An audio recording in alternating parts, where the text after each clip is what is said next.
हमने क्या पहचान की अरे प्यार दो कीजिए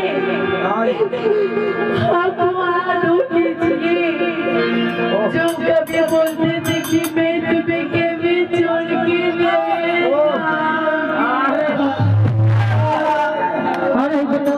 हम अभी भैया के फोटो खींच रखे ले आई दिखाई तोरा के।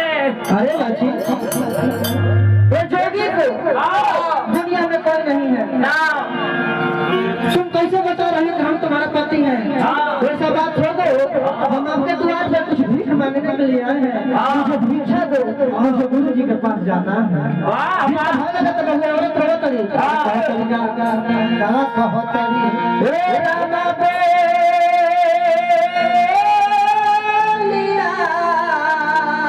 तू बोलिया